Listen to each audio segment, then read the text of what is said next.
step by step on business. That's on my mama, watch me spin on me and split, now I can't feel it. We in the trap, we sold the city on my biddy. Take these diamonds off and show you how we lit it. What up, y'all? Welcome back to another episode of Before the Horn podcast. As y'all know, I am your host, Dino. With me, I got hosting Khalil. Yes, sir. Let's finish off week 2 strong. Let's get it. And I got my boy, Dede.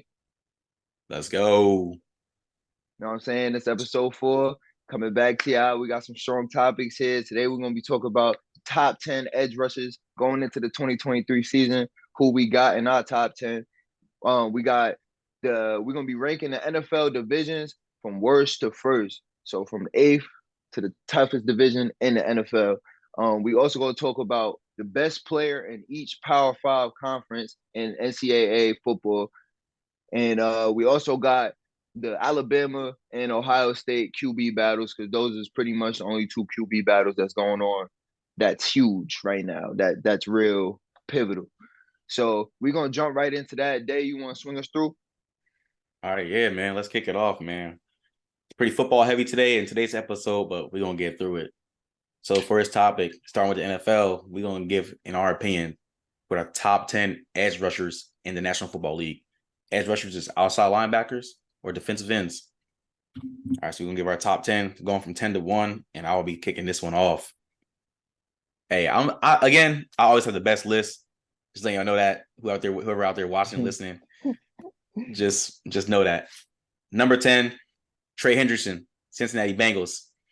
Trey Hendrickson, I ain't gonna lie, in New Orleans, he started to come on at the end of his contract. Cincinnati picked him up in free agency. He's part of that team that went to the Super Bowl. He's made impact plays both times in the playoffs and during the regular season. He's not up there yet, but he's a really good edge rusher. He's good at getting hurries on the quarterback. He's good at getting to the quarterback. He's one of those guys that's like overlooked on a lot of teams' defensive lines, but he's still that guy. So Trey Hendrickson at number 10. Number 9, Brian Burns, outside linebacker, Carolina Panthers. Brian Burns, one of those guys, ever since his rookie year, he's been pretty dominant. I'm not gonna lie. He's a terror in that division. He's a terror in that position group. He gets to the quarterback. He's fast. The way he gets pressure on the quarterback, he makes the tackles have like a bad day. They're thinking about what he's going to do at the line of scrimmage whenever he bursts off the line. But, hey, Brian Burns, been one of those guys, he's only going to get better. So that's how I got my number 9. Number 8, Joey Bosa, Los Angeles Chargers. Now, I ain't gonna lie, he ain't as good as his brother, who's up there on his list. I'm going to list later on. But, hey, ever since being drafted in 2016, Joey Bosa has been one of those key defensive players on that Chargers defense. That Chargers defense hasn't been always the best. They've been like kind of a middle of the pack defense. They've been iffy. There are also a lot of reasons why they don't make the playoffs or lose games. But Bosa's been one of those guys, he's been one of those staple guys on the defensive line, let alone on that defense, besides Derwin James, to make stuff happen in LA. So I got him at number 8. Number 7, Matt Judon. Now, Matt Judon has been making Pro Bowls. He's been making AFC Player of the Week, Player of the Month. But he gets overlooked by a lot of teams. But the production he brings to that New England defense, he does everything Bill Belichick wants. He's very underrated. A lot of people don't talk about him. We talk about one of the best edge rushers in this game. But he's still at the number 7. That's who I got. Number 6, Hassan Reddick, Philadelphia Eagles. Now, Hassan, his career started off kind of shaky, coming out of Temple. He's gotten a lot better his last 2 years in Carolina, and then coming into Philly, he's put on darn near an all-pro season. I mean, he earned a Pro Bowl, and he helped Philly get to the Super Bowl. He's a pivotal piece in the reason why San Fran didn't have no quarterbacks in that NFC Championship game. But all season long, Hassan Reddick's been getting sacks. I mean, he had over 15 sacks last year.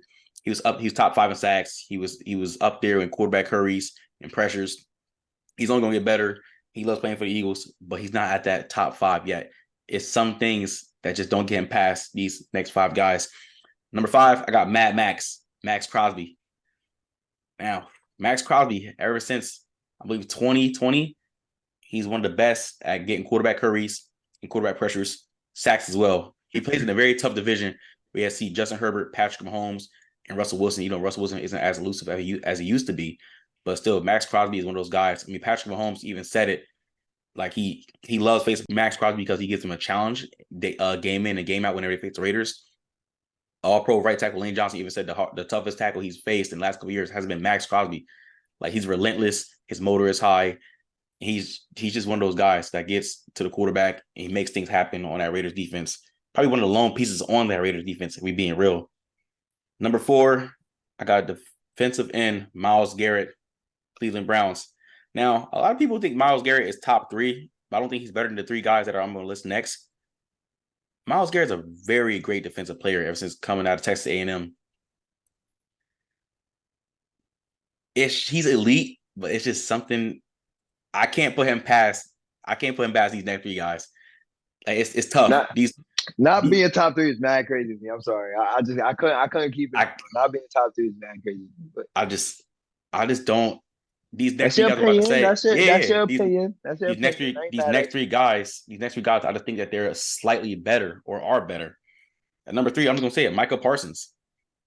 I mean, hey, came into league 2021, All-Pro, Pro Bowl as a rookie. Like, it don't matter. Like, this guy's relentless. Runs a 4.3 40. He's faster than some of these receivers in this league. He's tackles nightmare. Like, the Dallas Cowboys can move him all over the defensive line. They put him at stand-up linebacker sometimes. Honestly, he can play safety. He really wanted to because he can cover as well. We've seen some of his coverage skills. He can keep up with a lot of these receivers and tight ends in the league. He's a nightmare on defense. Offensive coordinators have the game plan. Wherever 11 is, they either double teaming him. If they want to leave him on their best tackle for the game, unless you're an all-pro caliber player, he's going to get to your quarterback. Either you're all-pro tackle, he's probably going to get to your quarterback.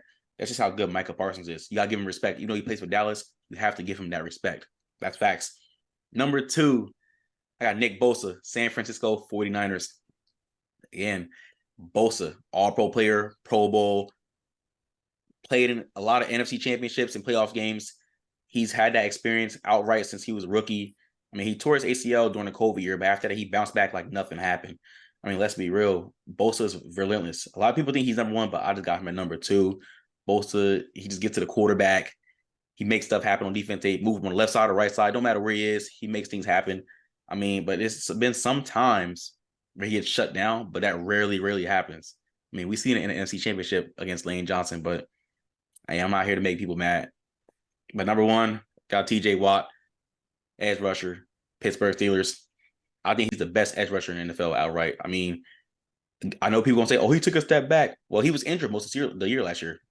He had a pectoral tear, still came back later on in the season, almost helped Pittsburgh get to the playoffs.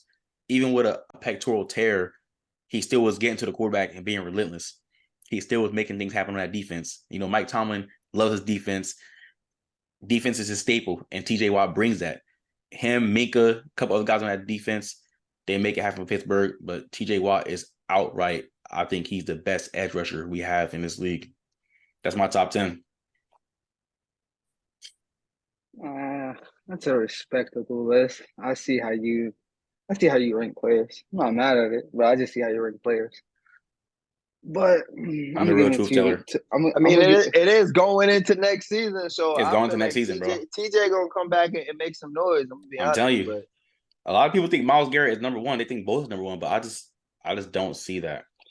But let me give y'all the real list now. If I shout okay. At number 10, I got Brian Burns. He had 12.5 sacks last year, 17 tackles for loss, and a forced fumble, all while playing 16 games. He's the one bright spot that Carolina has on defense, aside of Derek Brown and a few other pieces that they have. But you know, he's what makes their defense go. He wreaks havoc on quarterbacks. The speed he has coming off the end is relentless. All right, number 9, I got Daniil Hunter. He had 10.5 sacks last year, 12 tackles for loss, and a forced fumble. Fix your face, because last year, the year before that, he was injured. I got you. The year before that, he was injured. The 2 years prior to that, he had 16.5 sacks. Put some respect on his name. 12 forced fumble, 12 tackles for loss, and a forced fumble. He wreaks havoc. I don't think he gets enough credit. There's a lot of people that plays for Vikings that don't get enough credit, in my opinion. But this is one of the guys that's been overshadowed. But he's been doing it for a while now. So I got him at number 9. At number 8, I got Hassan Reddick.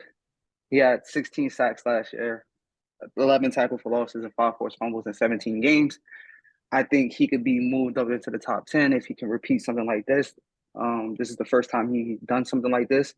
And another factor that people didn't factor in to like Hassan Reddick, there was 4 guys on that defensive line who had 11 sacks. So it's not like he's the primary piece on the defensive line like a lot of these other guys above him. Everybody else above him is the main piece on their defensive line. So as where Hassan Reddick, don't get me wrong, he's a great player, but he's just another one of them dogs that they got all up and down that defensive line. So for that reason alone, I got him at number 8. Number 7, I got Joey Bosa. I think when he plays his best football, he's top 5. His issue has been injuries. Last year, he only played 5 games. He had 2.5 sacks, 3 tackles for losses, and a forced fumble. Year before that, he had 10.5 sacks, 5 tackles for losses, and 7 forced fumbles. So he's a guy that wreaked havoc as well. He's been one of the bright spots for the up and down Chargers through their recent history. He's been one of the solid pieces. His only issue is he needs to stay healthy. He has, if you look at throughout his career, he has these his good to great seasons, and then he gets injured the next season. So hopefully going into this year, he can stay healthy. If he remains healthy, he'll definitely be one of the best pass rushers in the league. He already is, but he just got to stay on the field. At number 6, Matthew Judon. He's been building his way up. He just got a pay raise from $2 million to $14 million, which he rightfully deserved. He had 15.5 sacks last year, 14 tackles for losses. I think it went underrated just because of the team he play on. Not a lot of people have been watching their games since Tom Brady left. But if you all watch them games, number 9 with them red sleeves, you better find him because he's going to cause havoc on that defense all game long. So y'all better find him on that defense. Number 5, I got Mad Max. Daewon kind of alluded to it. If anybody here watch quarterback, you know he caused Patrick Mahomes problems.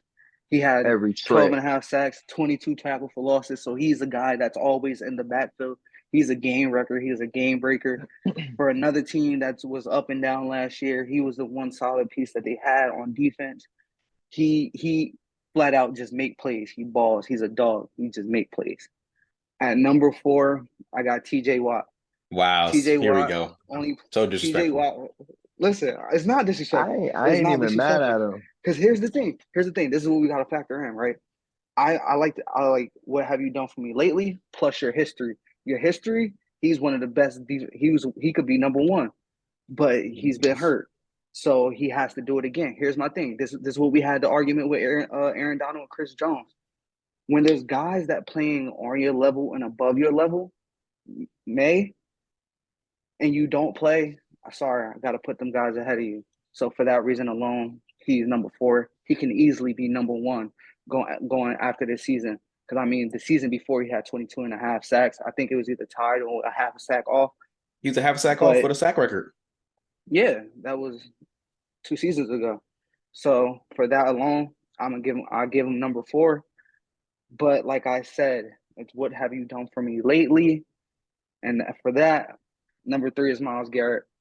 16 sacks, 11 tackles for losses, 2 forced fumbles. He's been a game record since the first day he stepped into the league. Like, he's been making plays. He was there from Cleveland dark days to their okay days to whatever they got going on right now. Hopefully they could bounce back, make some noise. Thanks. But if not, if Myles Garrett is on that field, number 95 is coming for you. And that's a grown man amongst men. Like, that he boy big, bro. The tackles. That's a man amongst It's a big boy. Men. That's a grown man you talking about right there. Like, and he's crazy athletic. His athleticism is off the charts. At number 2, I got the reigning defensive player of the year, Nick Bosa, at 18.5 sacks, 9 tackles for losses, 2 forced fumbles. I mean, he's been a game record since day 1 he stepped in the league as well. Defensive rookie of the year, I believe, as well. He's on that 49ers stout defense. They got some good pieces on there, but nothing moves without Nick Bosa. Nick Bosa is the engine that makes that defense go and that pass rush go. You better find where Nick Bosa's at, or he's wrecking games. I done seen him do it to some of the best tackles out there. Facts. He respectfully is my number 2. Reason being, number 1, respectfully, I got Micah Parsons. I mean, the guy was in the running for Defensive Player of the Year till the end of the season where he kind of fell off. He had 13.5 sacks, 3 forced fumbles, 20 tackles for losses. And you got to remember, this is not a guy who rushes the passer every down like most of these other guys. They drop him into coverage. He plays off ball. He does it all. So for that reason alone, I think going into this 2023 season, he done bulked up.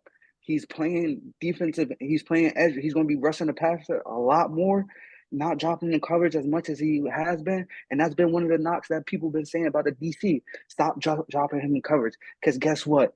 When he's rushing the passer, when 11 is rushing the passer, oh, you going to know he's rushing the passer. It takes 2-3 people. He's young. He's young, and he, man, like from day one since he got in the league. He's 23 years old. Yeah. He's 23 years only old. 23. He done put on weight. Crazy. He done put on muscle. Yeah. For me right now, that's my early pick for Defensive Player of the Year. I think this is the season where he breaks through. And he's taking DN full time breaks now. the lead. He's already taking put him DN on full notice. time. He's gonna put him on notice already, but I think this is the year where people say that's the best pass rusher in the NFL. That's a respectable list, honestly. Yeah, I like it. Honestly, I like your list. Your list. He surprised me with Danielle Hunter. Like, I'm not disrespecting Danielle Hunter. He is an underrated edge rusher, but I feel like he's like at that number 12 spot. I'm not gonna lie. I'm not even trying to disrespect him or nothing. Like, I really feel like Danielle Hunter is really good. He's under top 10 though. He's like right there. I have to weigh what have you done for me lately and what have you been in your career, aka why I kind of got him ahead of a Trey Hendrickson, a Brian Burns. I don't know who you would have at 11, but like I probably have him above him for a reason. But like that's coupled into why I got him where I got him at, because I don't think there's so much of a big gap. But when he plays his best, I think he's better than those guys. Yeah, right. I feel that. I feel that. Hey, I feel it. All right, Dino. I ain't mad at it. Brody. All right, man. So at number 10, going into next year, I got my boy Josh Sweat. I feel like he's gonna come back, and Josh Sweat has did nothing but got better since we got him on the team. I feel like he's gonna come back and really be more of a focal point with our guys getting older and the gap that we have. He's really that one of the only players that's in between that old gap and real rookie gap. So he's gonna be one of those guys that end up stepping up. I feel like he's gonna have another 10+ sack season as regular. So going into number 9, I got Brian Burns. Brian Burns, he really, he's another person that's really been getting better as time's been going on. He had played 4 seasons and he had like almost 130 tackles for them.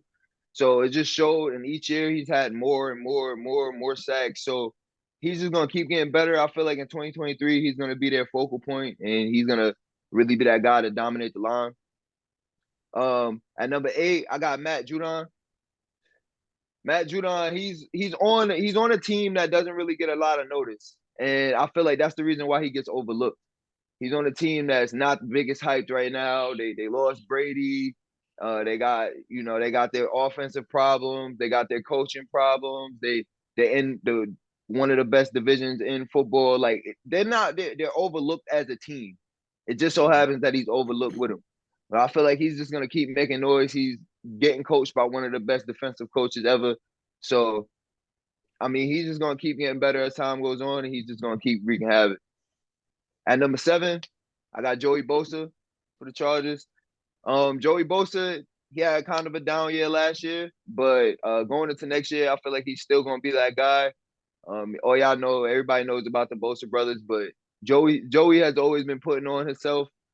I feel like he's in the shadow of his other brother, but he still always push on, and he's still arguably the best, if not the second best player on that defense. So you gotta give it to him. At number 7, I got Hassan Reddick. Hassan Reddick had 16 sacks last year, and he was number 2 in sacks, right behind Nick Bosa. He really came to the Eagles and put on. I didn't expect him to have the season that he was gonna have for the Eagles that he had last year, but he came there and really showed why he can be one of the elite pass rushers. He's more of one of those quicker guys off the edge, get to the quarterback fast. He drops into coverage a couple times a game, but I see him just rising up, still being that guy next year, and he's still going, if not, go higher on this list, still be in the top 10. At number 5, I got Max Crosby. Like they already said, man, he wreaks havoc. He gives the best player in the league a problem every time he plays him. He's the best player on that defense, hands down. He's gonna forever be the best player on that defense as long as he's on that team. He's got nothing but better since he came in the league, and I really don't see him getting any worse. I mean, his ceiling is not even there. So, at number 4, I got T.J. Watt. T.J. Watt, he got hurt. He is one of the best in the league for sure. He does have an argument to be top 2, 100%. But I gotta see him do it. He just came off of an injury.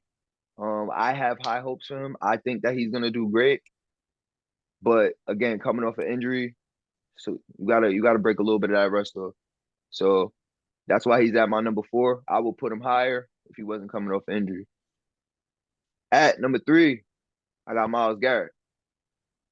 Myles Garrett, man, if you watch football, you know Myles Garrett, plain and simple.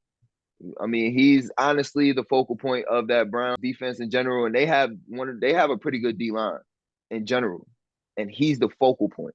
He stands out amongst that D line that's one of the best in the league, top 5 D line if you ask me. With him being there, with him being there, and then they got Zadarius Smith coming off the edge too. Yeah, they just got him too. I know, I understand that, and they got Dalvin Thomas in the middle, correct? I wouldn't say they're top 5 though. That's your opinion though. I'm not honestly, top 5 might be a little stretch, but they're up there. I feel like it's the argument at number 5, if you ask me. They have a pretty good D line, bro, and he's a man amongst men, like Lil said. He's a man amongst men with that good D line. So that's why he's at my number 3 spot. At number 2, I got Micah Parsons. Bro, look, I got a chance to go against Micah Parsons 7-on-7, and I ain't like it. I mean, he's been a dog since high school. He went to Penn State, was a dog there. Only played 2 years at Penn State, I'm pretty sure. He only played 2. Went to the league and COVID. And look at what he's doing. And he's my age. Like, it's crazy. He's bulking up. He's trying to make that full transition to play DN, and that's just even scarier. Like Lil said, he doesn't rush every single play. Yeah. You making that man rush every single play, like, I'm scared for my quarterback. I'm not gonna lie. Like that, he's a dangerous player. He's got no ceiling. He's another player that got no ceiling that's just gonna get better and better as time goes on. And at number 1, I got Nick Bosa. Nick Bosa, I feel like he's a dog, bro. Plain and simple. He's a dog on a great defense, and their defense just got better. They brought in better pieces. Now you're gonna have to worry about Javon Hargrave in the middle, on top of worrying about Nick Bosa. Like, that's not gonna work out very well for a lot of teams. Nick Bosa is only gonna get better. He demands a double team every play. You leave him one-on-one out there with your tackle, it's not gonna be a good day. Plain and simple. So I feel like Nick Bosa, he's only gonna get better. And my bold prediction, he's gonna have more sacks than he did last year. That's not really a bold prediction. I can honestly see that. He's a dog. He had 18 and a half. I feel like he can get 20. I feel like he can get 20. I feel like he can hit 20. I feel like he can hit 20. He's gonna hit 20. So it seems like I'm the only one that think TJ Watt is still top 3. Y'all both got him at number 4. I rested my case on why I put him at number 4. I love TJ Watt. I would love to put him higher, but again, like I said, just going into next season, he's coming off an injury. I don't expect him to come back and get 22 sacks again. I'm gonna be honest. I don't expect that to happen. It's possible. Like, I'm telling you, man, he was a half a sack off from breaking the sack record, and he tore his pectoral in like week 1 last year. He came back towards the end of the season, almost helped Pittsburgh get into the playoffs. He was still looking electric out there. He was wreaking havoc. What more do y'all want from him? Here's the thing, bro. Like, when it's so close between so many guys, you got to play. At the end of the day, you got to play. I understand that. If it's close between you, like, I'm taking the guy who's been there. Like, that's what it is at the end of the day. So, all right, well, ladies and gentlemen, if you're listening or watching, those are our top 10 edge rushers. In our opinion, let us know in the comment section what y'all think. Let us know of our list. Let us know who had the best list. Let us know who had the worst list. Let us know who y'all think was left out. Let us know. All right, staying with the NFL, we're going to transition to our next topic. We're going to talk about the NFL divisions heading into the 2023 season. We're going to start from 8 and move up to number 1. The weakest division in the NFL, moving to number 1, the best or toughest division in the NFL. I'm gonna let Dennis kick this one off. Yeah, so at number 8, I got the AFC South. AFC South is with the Texans, the Colts, the Jags, and the Titans. I really feel like this is the weakest division that there is right now. They all have quarterback problems other than the best team in this division. They all don't know who it's gonna be. I'm not even gonna say the Titans know who it's gonna be, because if that was the case, they would have never drafted a quarterback. Every one of these teams have holes except for one. There's only one team that's really stands out, and even they have holes, if you ask me. They're more of a complete team than every team that's in here, though. And that's the reason why they're at number 8. At number 7, I got the NFC South. And the NFC South consists of Falcons, the Panthers, the Saints, and the Bucks. Now, I'm going to be honest, I don't think this is too much of a big difference between the AFC South and the NFC South. I'm going to be honest with you. I don't see too much of a huge difference. Other than I just think the NFC South teams, they just a little more tougher. If you was to have a head-to-head with all of them, I think I'm taking more of the NFC South by a small margin. I'm gonna be honest with you. But I mean, looking at it, the Saints is the best team in this division. That I think the only team that's gonna be able to really give them a run maybe is the Falcons. That's only if Desmond Ridder comes out and actually can play. But other than that, the Panthers, they have a bunch of pieces, but they got to have a quarterback that does it, and they coming off of a rookie. And the Bucks, I'm gonna be honest, I have no faith in the Bucks whatsoever. They're probably gonna have Baker be their starter, and Baker has to have a good preseason. So that's just the way I see that. At number 6, I got the NFC North. And NFC North consists of the Bears, the Lions, the Packers, and the Vikings. It gets a little bit tougher here. I feel like a lot of these teams revamped. The Vikings, they made improvements to their offense, and they already had a pretty good offense. So they're going to be even better than they was. But some people here think they were just a mediocre team, which I feel like they was pretty legit. But, hey, we'll see. Flukes. We'll see coming next year. We'll see coming next year. They lost their running back, but I don't really feel like that's going to be the hugest loss with them. I'm going to be honest with you. The Packers, we already know the Packers is going into a rebuild. The Lions is looking great, but they got a lot of hype that they got to live up to. And the Bears is in the same predicament. So that's why they're at number 6 on my list. At number 5, I got the AFC West. And the AFC West consists of the Broncos, the Chiefs, the Raiders, and the Chargers. I'm going to be honest with you. These teams really can't compete with the Chiefs. They really can't. I don't see the Chargers really compete with the Chiefs as much. They're the second best team in that division, if you ask me. But I just don't see it happening. I don't see any of these teams winning the division, even challenging the Chiefs for the division. And that's just what it is. This division honestly looks like the AFC East when Brady was in it. I'm gonna be honest with you. It's just the Chiefs are gonna always win it. They're not giving up that division, and that's just what it is. I don't see it happening, and if it happens, it's not gonna be anytime soon. But the Chargers are not a bad team. If the Broncos fix their quarterback problem, they're not a bad team either. The Raiders, they didn't really get any better. They're getting worse, if you ask me. At number 4, I got the NFC West. The NFC West consists of the worst team in the league, the Cardinals, the Rams, who I feel like are going to be significantly better than they was last year, the 49ers, who are a pretty good candidate to win the Super Bowl, to go to the Super Bowl. I don't really know about winning it, but to go to the Super Bowl. And the Seahawks, who, if Geno Smith plays the way he did last year, are going to be a pretty dangerous team, if you ask me. Seahawks revamped on defense. They have the Legion of Boom Part 2 of what they try to say. I don't think the Legion of Boom could ever be recreated. But they do have one of the best DBs in the league right now. They have the best supporting cast in the league right now. On top of that, they brought more firepower to their offense in the first round, drafting Jackson Smith and Jigma. So the Cardinals don't even want to talk about those guys. I'm gonna be honest, they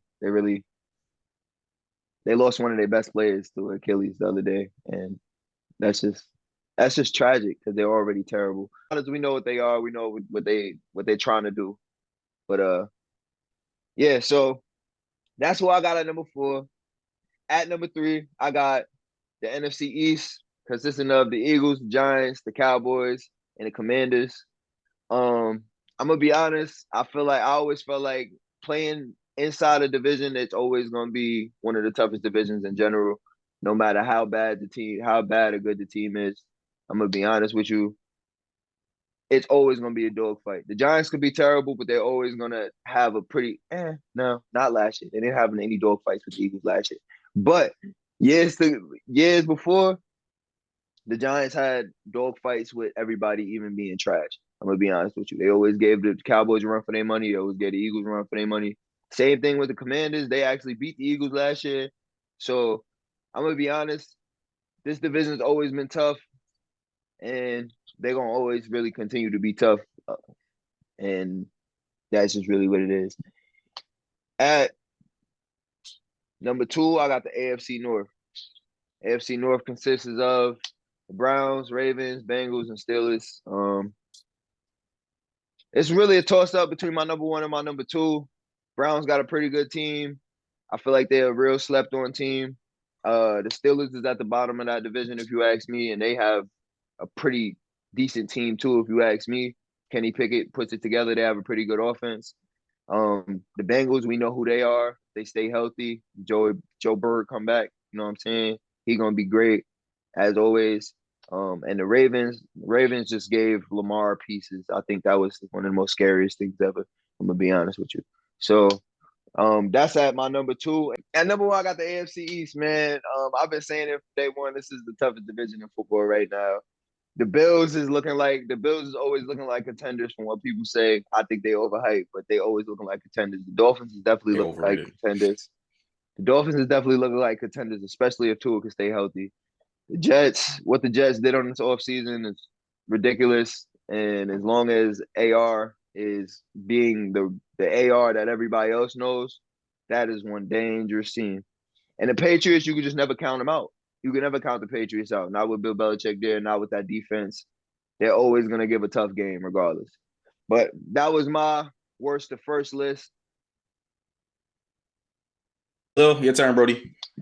All right. At number 8, I got the AFC South with the Colts. I think they're going to be bottom of the league. Don't really expect much out of them. AR 15. Bottom? Yes, Bobby, yes, I can agree with that. I got them one of the bottom teams. They're one of the bottom team with like 2 other teams, but it's out of them and a few other teams. I don't expect much out of them this year. They have too much turmoil within the locker room with this whole Jonathan Taylor situation with their best player. He's not even there right now. He done left the team, so the best player on the team is gone. They don't really have any receivers or anything like that. The Texans, they have a decent team. I don't think they're ready to compete at the NFL level. They have some key pieces to build around, but they need some more pieces to actually do something. The Titans, we're not really too high on Ryan Tannehill. Let's be real. He's a decent quarterback, solid quarterback, around the 20s range, in my opinion. They might try to move off of him within his next year or two. They don't really have they don't really have too much receivers besides DeAndre Hopkins, who they just picked up. Treylon Burks, we got to wait and see what we're going to get there. Still got Derrick Henry. Defense is okay. They're shaky sometimes. They got some pieces, but they don't always put it together like they should. And then the Jags, that's the best team in the division with Trevor Lawrence. They got Calvin Ridley coming in. So I think they're just building on what they started off in year 1 under Doug Peterson. I think Dougie P is going to have that offense clicking. That defense is getting older. Hopefully Trayvon Walker comes out and shows you why he was a number 1 pick. But they have a lot of pieces. They have a lot of upside on that team. And this might be a team that can actually make some noise within that AFC, not just that division. At number 7, I got the NFC North, respectfully. The Bears, they were 3-14 last year. They did improve some. They still have a lot of question marks to answer. Biggest one is that quarterback. Don't get me wrong. Good player. I like him. But he has a lot to gain Defense was bad last year, terrible. I don't really think they still have a good pass rusher. They don't have a good pass rush, in my opinion. They did get some linebackers to help, mitigate the running game, but I don't really think they have players to get off the passers. For the Packers, they wasn't that good with last year with Aaron Rodgers. They lost most of their receivers. What is Jordan Love? We don't know. They still have a pretty solid defense, but we don't know what we're going to get out the offense. I'm not expecting much, if anything. Like, let's be real. Besides Christian Watson, and we know him because that was their top receiver pick from a year ago, who else do they really have on that offense? They lost their starting tight end. They lost their best receiver, and what's his name? Lazard. Christian Watkins just put it together. He just started putting it. Christian Watson just not put it together last year. Yeah. To my opinion, Lazard was the best receiver all year. Tanyan's gone. Facts. Randall Cobb's gone. They just lost a lot on that offense. I really don't expect much out of them. They still got one of the best running back duos in the league, though. Yeah. AJ Dillon still there? Yes. Yeah, they still got AJ Dillon and Aaron Jones. But they got Aaron Jones still. Besides the run game, I don't really see much from this team. I don't really expect anything from them. Now, for the Lions, a lot of people are high on them. Me personally, I'm not saying I'm down on them, but I don't think they're just all in all odds-on favorite to win this division. Put some respect on the Vikings name. They went 13-4 last year for a reason. Somebody want to call it a fluke, but at the end of the day, they won 13 games in the NFL. That's not an easy thing to do. The Lions, they're still building. I like their coach. Don't get me wrong. I like what they got going on, but I don't think they have enough firepower and star power to actually compete. And with the Vikings, I still got them being the best team in this division. Kirk Cousins, Jay Jettas. I mentioned Daniil Hunter in the last segment. They did lose their running back. They got Alexander Madison. Hopefully he could take a step and, they don't miss Dalvin Cook as much. But I still got them being that best team in that division, which is not saying much given some of the teams I'm really not that high on. At number 6, I got the NFC South. I don't think a lot of people put respect on NFC South as much as I think you should. The worst team in this division was 7-10 last year. Let's be real. The worst team in this division was 7-10. And in my opinion, I feel like every single team in this division. No, Brady was liar last year. He was. He was here last year. He wasn't in y'all division last year. Yeah, Brady. That division still sucks. Like I said, what are they going into 2023 though, bro? Let me get to it. I think every team in that division has gotten better besides the Bucs. The Bucs is in a complete fire sale. I think they're just trying to rebuild after Brady. They got their Super Bowl. They got their Super Bowl win. Don't get me wrong, though. They still got some good pieces. You still got Chris Godwin, Mike Evans. You still got Shaq Barrett. You still got Devin White. You still got Levante David. You still got Antonio Winfield. So don't sleep on this team just because they lost Brady. It's just they two biggest questions their biggest questions on the offense side with the quarterback. They don't really have a running back. I'm not really too high on White. And the offensive line is rebuilding. They just moved Tristan Wirfs from right to left. So let's see how that goes. If you look at every other team in this division, I feel like they all got better in some way, shape, or form. Let's look at the Panthers, for example. They got the overall number 1 overall draft pick. You draft Bryce Young. I like Bryce Young. The only knock on him is his size. Anything else, as far as being a quarterback, he can do it all. The only thing you lack is size. You go out, you sign a Miles Sanders. Y'all seen what he did for y'all Eagles last year. I think he's going to be a good addition to that Panthers offense to help mitigate some of that pressure on Bryce Young. You got DJ Chark. You got Adam Thielen. Like, you have solid receivers around you. Your defense is good. You got big Derek Brown in the middle. We got Brian Burns. You got Shaq Thompson at linebacker. I like J.C. Horn. I like what they got on defense as well. So I think this is a solid squad. Like, some people got this team. They got the Panthers winning the division. I don't think so. That's me personally. Y'all know why. You're a Saints fan. But I don't think they're ready yet to win that division. And then you look at the Falcons. We got to see what we're going to get out of Desmond Ridder, but he got offensive pieces around him to help him. He got a Drake London. You got a Kyle Pitts. You got a Bijan Robinson running out the backfield. You got arguably top 5, top 10 offensive line in the league. That defense, it's a little shaky. I like Grady Jarrett. Grady Jarrett is very He's shaky. undersized. He's undersized. I don't think he gets. They revamped their DBs, but they added Jeff Okuda. They have Jess Okuda, and he just Yeah, got injured during I was about camp. to get to that. Yeah, they got Jesse Bates, they got Jeff Okuda. They have some good pieces on that defense. That defense is going to be the driving force. And and if you look at some of these teams, the way they win games is by running the football and playing defense. They can do that. So for that reason alone, I feel I'm not big on their quarterback, but I'm big on pieces that they have on that team. And I Give got the kudos Saints to they winning. 2-3. They 2-3 running back too. They still got those. Yeah, they got Tyler Algier and Cordero Cordell Patterson. Cordero They Patterson. got pieces. They can make life easy on it. They could make life easy for a young quarterback. I don't think they have big star power, but they have pieces to mitigate some of that pressure that a lot of these young quarterbacks going to get, i.e. like a CJ Stroud or something like that. And then you got the Saints. You add Derek Carr. You added Jamal Williams. You got Chris Olave going into year 2.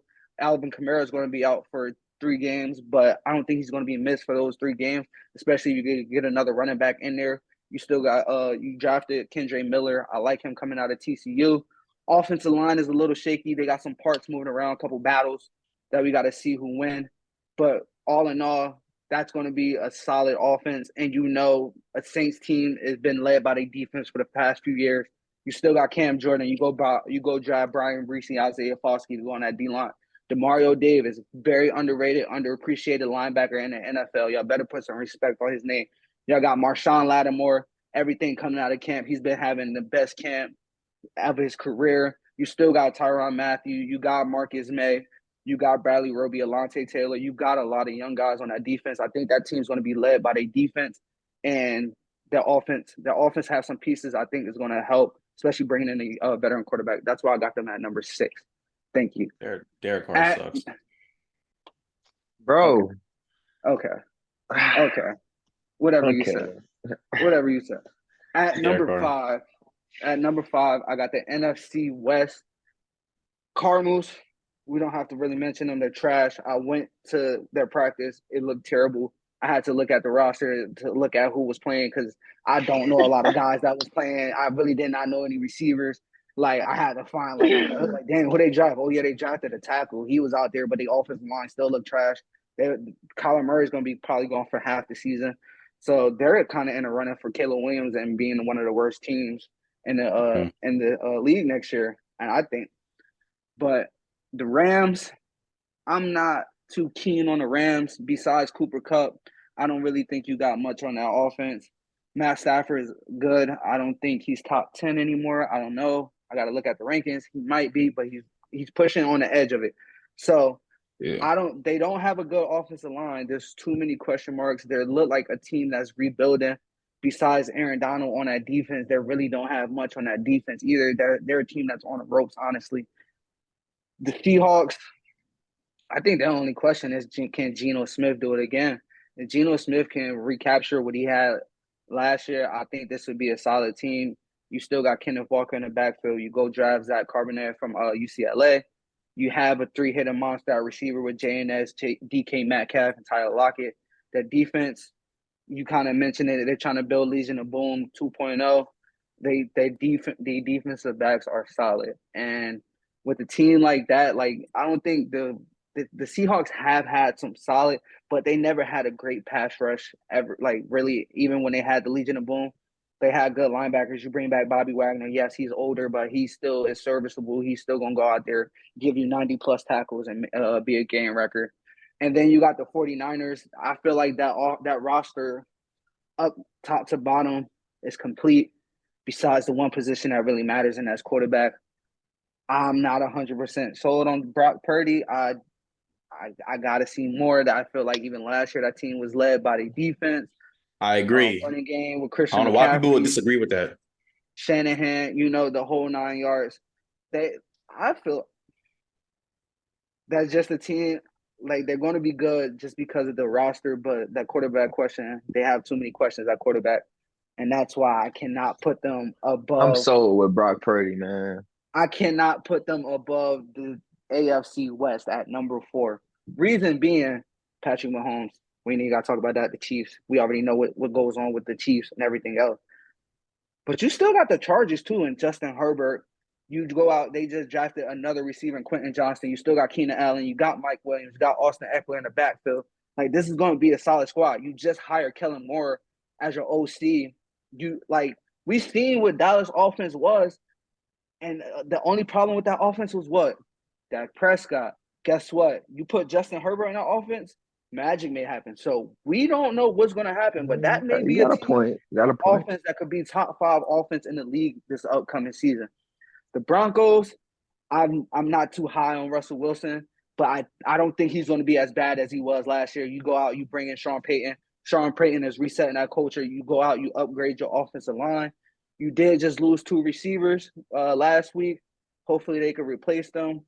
But you still got a solid defense. You got arguably the best cornerback in the league and Pat Surtain. I think that's a team. I don't think they're a playoff team, but they will be fighting for a wild card spot. Do not sleep on the Broncos.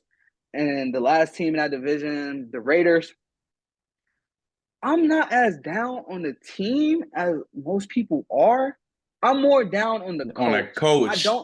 I do not believe in Josh McDaniels at all. Josh McDaniels. I hate Josh McDaniels. Like, if you really want to be honest, bro, the last time we seen this team before Josh McDaniels, they was playing with an interim coach of Rich Bisaccia, and they made the playoffs with Derek Carr. Thank you. But you add a Devontae Adams. You still got a Max Crosby. You got Hunter Renfrow. Hopefully he had a down season last year, but he could come back and he'd be solid. They have a good 2 right there. If they could get the situation with Josh Jacobs fixed, the NFL rushing leader from just a year ago, that can be an issue as well. He can cause some noise as well. Like I said, I think honestly the downside to this team is the coach. They're not gonna go anywhere because the coach. But you don't even like Jimmy Polo. You don't even like Jimmy Polo. Because Jimmy Garoppolo is not that good. He's below top 15. Jimmy G is solid. Jimmy G is solid. He's a game manager. He's a game manager. I think he's solid. He's not pretty solid. He's not that good, bro. He's not good, bro. But you can win with that. He you made it can, to a but Super Bowl. it's not really impressive. He's one of the few quarterbacks to play in a Super Bowl, bro. That counts, bro. That counts. It's the coach. It's the coach, exactly. Bro. It's the system that he was in, led by that defense. No, I'm talking about the issue going to be with the Raiders is the coach. And that's going to be the end of his career. They're not winning with Josh. They're not winning with him, and that's going to be the end of his career. They're not winning with him. It's not. I don't think the reason they lose is because of Jimmy G. I think it's going to be more on the coach than Jimmy G. I think Josh McDaniels is going to ruin the end of his career. Because Derek Carr is definitely better than Jimmy G, but Jimmy G is not trash. Jimmy G is not trash. You need to stop Day One. Day One got an issue. If he don't like you, you're garbage. You're nothing to him. Yeah, right? Like, not true. Bro. Like, bro, you're garbage. You're nothing. You should be out of the league. You should be fucking banned. That's what Day One feels. That's how literally. Day One feels. Not true. Literally, bro. Like, they shouldn't even be in the locker room. That's how Day One feels. That's not true. At number 3, they're professionals. I'm a spectator. Hey, at number 3, I got the NFC East. This is the only team.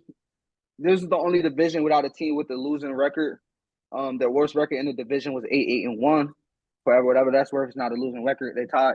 So, but that's Washington. I'm really not too high on Washington. What they got going on with Sam Howell. They still got Terry McLaurin, Curtis Samuel. They got a few solid pieces. Brian Robinson actually having a off season and a preseason to actually get into game shape and play. You know, he got shot last year. He missed the first 4 games, but he did show some flashes. I think he can be good, but I'm really not too high on that team. Then you got the Giants. And they're okay. They got some good pieces. I'm not too high on Daniel Jones, the receiving core. Name somebody, please. Right? Their best. I think their best receiving threat is their tight end with Darren Waller, in my opinion. From that standpoint, but this offense goes as far as Saquon taking, in my opinion. Their defense is solid. They have some good pieces on defense, but that offense goes as Saquon goes. This division really is a 2-team race, in my opinion, with the Eagles and the Cowboys. They're both 2 top 5 rosters in the NFL. The winner of their games, I feel like, is going to decide the division, and how well the quarterback plays is what's going to really decide that division. But those are the 2 teams. Either one of those 2 teams can come out the NFC this year. So for that reason being, I think that's the only reason why this division is top 3. At number 2, I got the AFC East with the Patriots.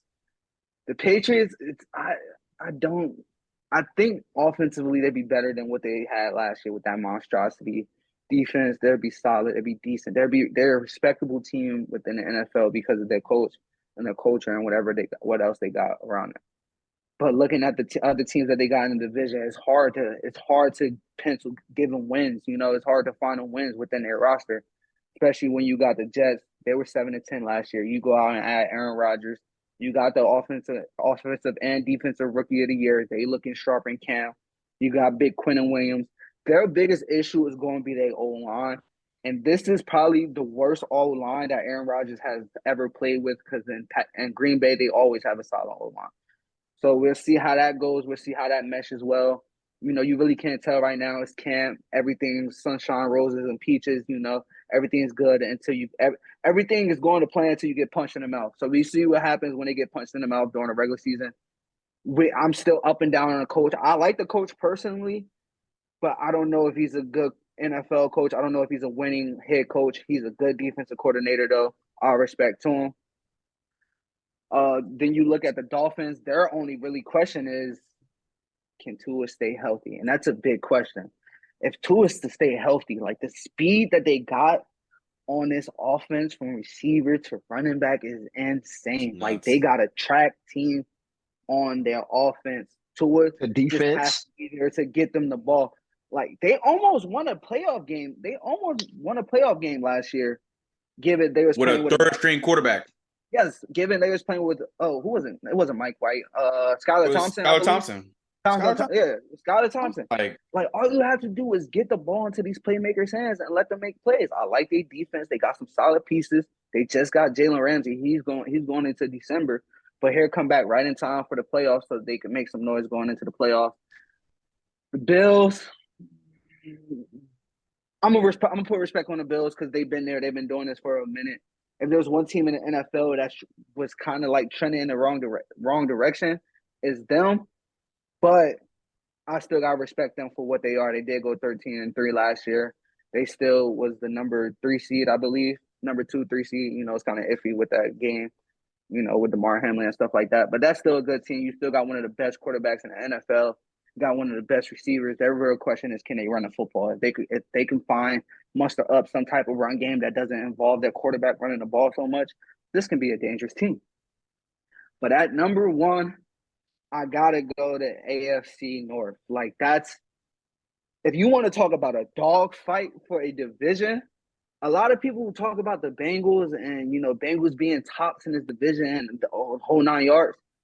You gotta remember the last 2 seasons when Lamar Jackson was healthy, the Ravens was the number 1 team in that division. They were number 1 team. So y'all better put some respect on the Ravens. If the Ravens stay healthy with Lamar, you drafted Zay Flowers, you got Odell now, you get J.K. Dobbins back, you got Mark Andrews still at tight end, you still got one of the best offensive lines in the NFL. That defense is always going to play. Every defense in this division is going to come to play at the end of the day. This is a hard-nosed division to win, and that's why they top in my bracket. Bengals, they just was in the Super Bowl 2 years ago.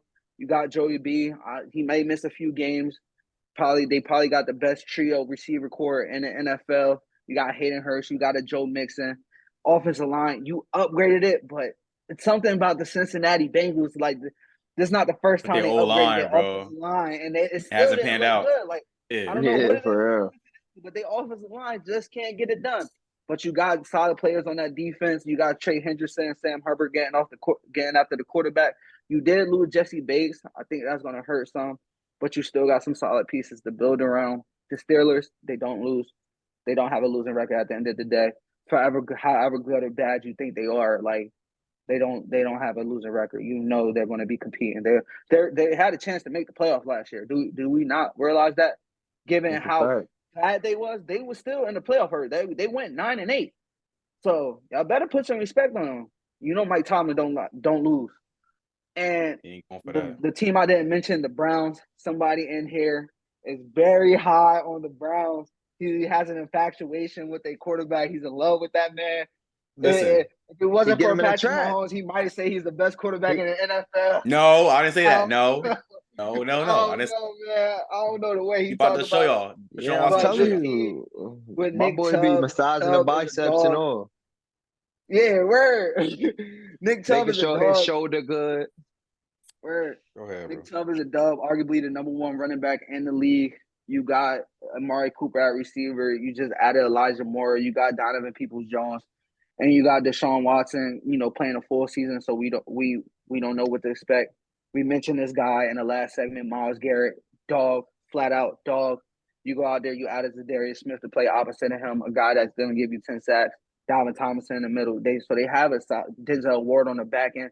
They got solid pieces. This is the team that can make noise. In my opinion, you have an argument for all four of those teams to make a playoff. In my opinion, and honestly, win a playoff game. Let's be real. So Yeah, that's a fact. that's my list.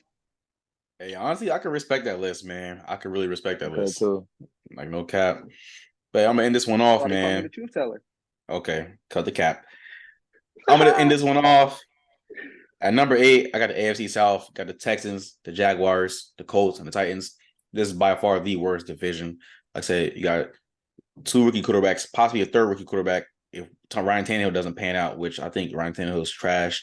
Will Levis could probably take a spot middle or towards the end of the season. The team is carried by a player named Derrick Henry, who these guys in the group chat in this call think is overrated, but we don't talk about that. But anyway. No, he's not. The Titans have a lot of holes on offense and defense. The offense line isn't that good. The receivers aren't really that good. I mean, Tannehill is a question at quarterback. They're carried by Derrick Henry. The defense has a lot of holes on it. The Texans, CJ Stroud is going to probably be your starter. Davis Mills, he sucks. Damian Pierce. I'm being frill. Damian Pierce. He's a great running back. The offensive line, they're trying to get it better, but it's still some missing pieces. I mean, the tight ends, they're young. They just lost Brandon Cooks, Hank Dell. Nico Collins. Yeah. Nico Collins going to be carrying. John Mechie, too. Yeah, don't forget about John Mechie at receiver as well.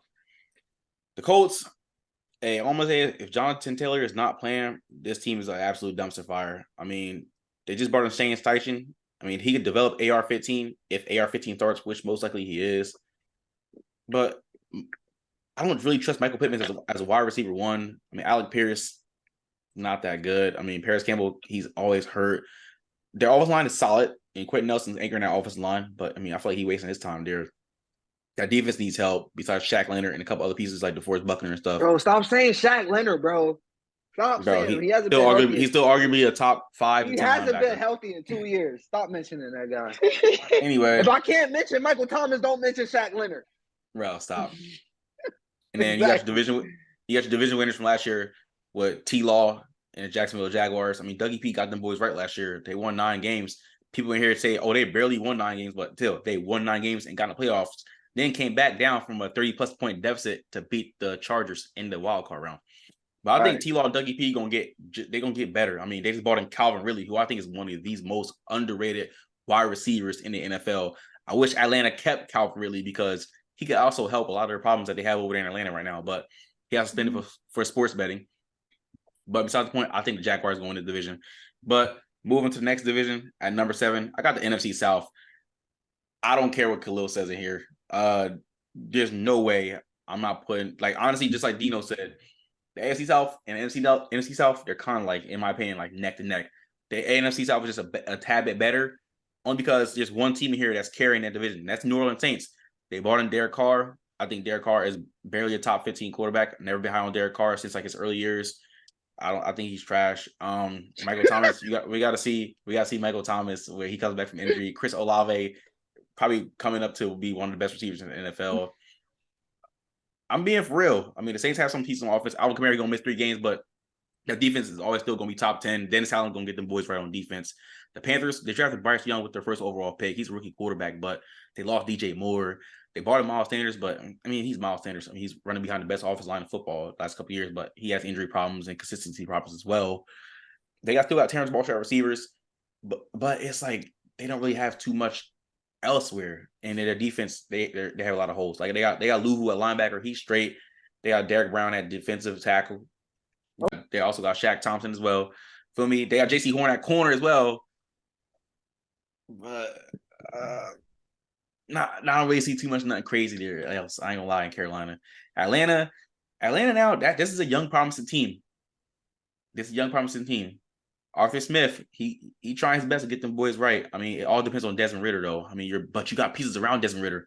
Your offensive line is top 10 now in the NFL. You got to put respect on the Falcons' offensive line. They got Drake London. He got almost 1,000 yards as a rookie wide receiver last year. You got Kyle Pitts at tight end. You just drafted B. John Robinson with a top 10 pick, which I think was a reach, but he's gonna help their offense. But you also had Tyler Algier rush for over 1,000 yards last year, so he's gonna be an RB2. And you got Cordero Patterson. He can play receiver and running back. So this team is not bad. Their defense still has some holes, even though they made some additions this year. I mean, they signed Jeff Okudah from Detroit. He's already injured, though. He's been injury prone his whole career. And they brought in Jesse Bates from the Cincinnati Bengals. He's been in playoffs the last couple of years. He's one of the premier safeties in this league. But they still have holes at linebacker and D-line. I feel like they should have drafted Jalen Carter where they had a chance. I forgot they just upgraded their D tackle too. They took our starting D tackle. They did. They also got Grady Jarrett as well. They did. They also got Grady Jarrett as well, but they still need depth and they still need help on that D-line. The Falcons are a couple pieces away from honestly running away with this division in like 2 or 3 years. I'm not gonna lie. I'm being real. That's a fact. That's a fact. Atlanta about to turn up, bro. Atlanta about to turn up. Yes, they could. They come into their own. Give them the Falcons like three. I'll say give the Falcons 3 to 4 years. I'll change my mind. 3 to 4 years. So y'all sold on Desmond Ridder. Desmond Ridder is the future. He has to show us. I just said it in the beginning. Sold, but I just said it myself too. I said it before. If he comes out and plays, they have a good team to run away with the division. Possibly in the next couple of years. Their Falcons are a couple pieces away from probably contending for a playoff spot. I like the Falcons. They're a solid team. Don't get me wrong. They're a solid team. I respect the Falcons. But to run away with the division is crazy. Okay, Saints fan. Crazy. I'm going to continue with my predictions. The Buccaneers, they're the worst team in the division. They're a dumpster fire. You got Baker Mayfield and Kyle Trask, who've been competing at quarterback in camp. I personally think Kyle Trask is better. Baker Mayfield, he's garbage. Hot trash. I mean, he has a playoff appearance. He has a playoff win. But after that, he has done nothing with his career. He has not been good. They're weak at running back. They got Rashad White, but they don't have nothing else. The offensive line, they got one of the best offensive tackles in the league, in Tristan Wirfs, but everywhere else on the offensive line is not really that good. Defense, Levante David, Devin White, they're a good running back duo. Still got Anton Winfield as safety. I don't really trust the corners, though. Like Carlton Davis, I'm not really trusting him too much. They just got too many holes. Honestly, Todd Bowles, he's on the fire. He's on the hot seat as about to be fired as a head coach after that whole meltdown last year and Tom Brady left. So that's just ice on the cake for that division. And number 6, I got the NFC North. Let's start off with the Chicago Bears. I mean, they got a lot of hype going to next year. Hopefully, Justin Fields can get it together. They bought a new head coach. They lost David Montgomery, but they still got Khalil Herbert. They bought in DJ Moore. I mean, I think you argue he's right below top 10. I'll say right below top 10. The defense, they still need some help. Offensive line, they drafted players and they added players in free agency to help the offensive line, but they got to show up for number 1. But it all depends on Justin Fields. What can he do to get the hype that he's getting this offseason? He got to show us. With the Packers, Jordan Love, who knows what's up with him? I mean, he's been wowing people at camp apparently. The Packers pretty much already handed him the keys when they drafted him in a way. But Aaron Rodgers, he took that personally and he won MVP back-to-back. But now Aaron Rodgers is gone. So Jordan Love is definitely in the driver's seat. But Christian Watson is literally their only receiver. And he came on late into the end of the year. He had a lot of bad drops in the beginning of the year. But, I mean, he gathered his footing. He got it together. Their defense is solid. I mean, still got Jair Alexander, still got Kenny Clark, still got Devondre Campbell. Not really too impressed anywhere else on that defense. So I don't think they're going to be doing nothing. The Vikings, they won 13 games last year. They made the playoffs. But in my opinion, I'm going to be real, bro. Kirk Cousins, he's one of the most hated quarterbacks, but he's one of the most also clutch quarterbacks in this league. Let's be real. I'm not going to say he is, bro. He had 8 game-winning drives last year. He led the league in game-winning drives. And that proves my point about the Vikings being frauds, that they won 10 of their games by 1 score or less. Yes, you can win 13 games. It's tough in this league. They get the job done. It don't matter. They played. I'm shocked he even gave Kirk Cousins a compliment. I'm shocked. I'm being for real. Yes, but they play from behind where they got to play catch up. It's still football. You still win, but it's like, that's not too impressive. And then you go to the wild card round, you let Daniel Jones and the Giants come to Minneapolis and do whatever they want. Like they were frauds all year. Too. The Giants were not that good in my opinion. And they need a lot of help. They still need on the help. But moving on. I'm being for real. Then we got the Detroit Lions.